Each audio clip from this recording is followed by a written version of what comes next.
சில பேர் என்னதான் பிரியாணி செஞ்சாலும் டேஸ்ட் கம்மியா இருக்குன்னுவாங்க. எங்க ஹோட்டல்ல செய்ற மாரி சொல்றேன். நீங்களும் ஃபாலோ பண்ணிருங்க.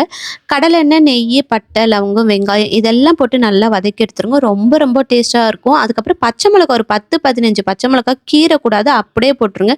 தக்காளி வந்து பெருசு பெருசா கட் பண்ணி போடணுங்க பிரியாணிக்கு.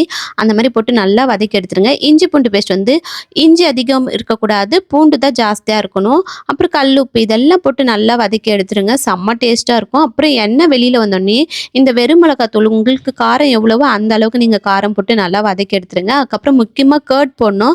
தயிர் போட்டா தான் அந்த சிக்கன் வந்து சாஃப்ட்டா இருக்கும். ஹார்ட் ஆவாது. அதுக்கப்புறமா இந்த லெக் பீஸ் இருக்கு பாருங்க. இதால தான் எங்க வீட்ல பசங்க சண்டை போட்டுப்பாங்க.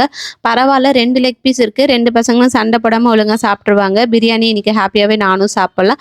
நல்லா கலரி எடுத்துருங்க. இந்த அக்ஷா குட்டி வேற எழுந்து வந்து அவரும் ஹெல்ப் பண்ண சொல்லிட்டு பிரியாணி மாஸ்டரா கொஞ்ச நேரம் ஆயிட்டாரு. சூப்பரா அவரும் பிரியாணி செஞ்சாருங்க.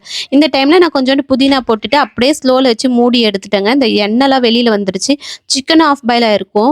1 கப் அரிசிக்கு வந்து 1 1/4 அளவுக்கு தண்ணி ஊத்துங்க. அதுக்கப்புறம் தண்ணி கொதிச்சோனே அரிசியும் போட்டுட்டு மேல லெமன் ஜூஸ் பிழிஞ்சுட்டு அப்படியே க்ளோஸ் பண்ணி ஒரே ஒரு விசில் விட்டீங்கன்னா சூப்பரா பிரியாணி ரெடி ஆயிடும். இன்னைக்கு வந்து இந்த பிரியாணி கூட வந்து கத்திரிக்காய் கட்டாவும் செஞ்சிருந்தேன். 65யும் செஞ்சிருந்தேன். எங்க ஹோட்டல்ல செய்ற மாரியே செஞ்சிருந்தேன். நெக்ஸ்ட் வீடியோல பார்க்கலாம்.